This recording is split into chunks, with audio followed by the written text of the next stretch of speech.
Okay, right under here is a starter.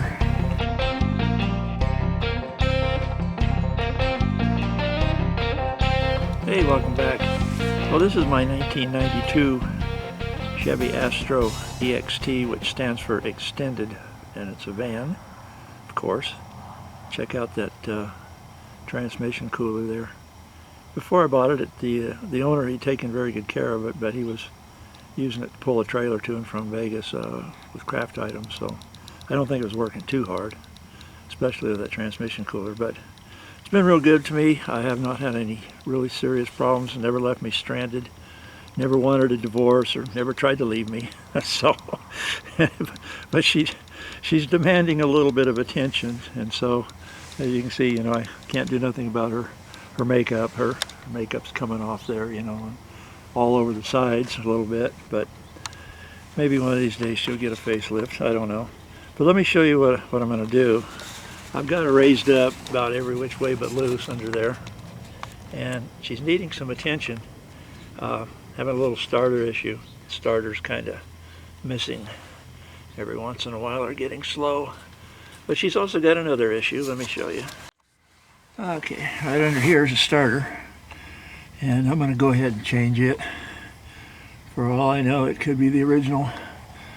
Hard to believe though, because this vehicle has 190-some thousand miles on it.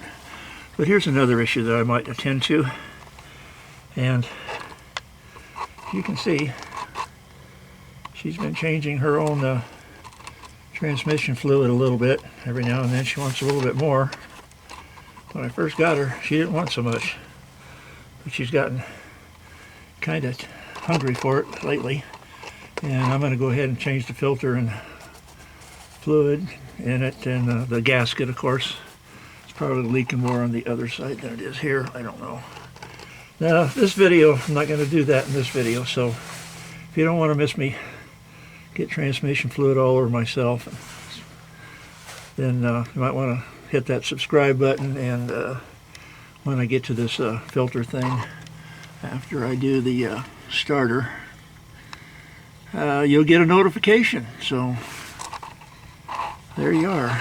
Don't forget to block your rear wheels and put your parking brake on if you do this job. By the way, I do this on my own vehicles. I don't work for anybody else, and I don't do repairs for anybody else. I've been working on my own vehicles since I was 15 years old, and I'm older than Scotty. And my uncle did own a service station in Florida at one time, so anyway. Alrighty, of all the jobs on a car, I least like doing starters, because even though it may be easy to get to the bolts to take it out, put it back in, it's the electrical that is always buried up in a place where you can't get to it. And if you can, you got to figure out what size wrenches it is. And then on top of that, you end up probably having to drop the starter anyway, so you can turn it around to get to the bolts when you're supposed to be able to loosen these up here, take the wires off, take the bolts loose, pull the starter out, and reassemble it back the way you took it out. So what I'm going to do, since I could probably might have to take a picture of my camera up in there and see what I'm looking at, because I can't really see anything right now. Anyway, I might be able to get a wrench back up in there and take these loose. I'll try that maybe first. I don't know. I'll have to find a socket. Anyway, I'm going to see if I can find something to take those nuts loose before I drop this. I'll probably end up having to take these off and then drop the starter before I can get to those up there. We'll see. I use a 9/16, but as you can see, the cooler lines are getting in the way of the bolt falling out, so that's always fun. Anyway, I'll get it past this other line, and then I'll be able to get it out. Just a reminder, make sure you have your negative battery cable removed, disconnected, because this is a live fire exercise here. If you're not careful, things will touch and spark and not be fun. Ah yes, some of these Chevys require that you remove the flywheel pan here. Can't think of the name of it. Anyway, 10 millimeter on these, and the bolts here were 13. But I can't slide it back far enough to pull it out of there, so here we go. Gotta take the pan off now. Well, I've got it dropped down. I've got it braced on some blocks here, so there's no stress on the cables. Sound like I'm yelling, but I'm breathing right into the microphone of the camera. Anyhow, I'm going to figure out what kind of socket I can get on these. There's one on the back. I can feel it. Generally, I want to say they're around 3/8, 5/16, but I can't be for sure on that. So I'm going to go ahead and, oh, my light went out. I'm going to go ahead and take these loose and go from there.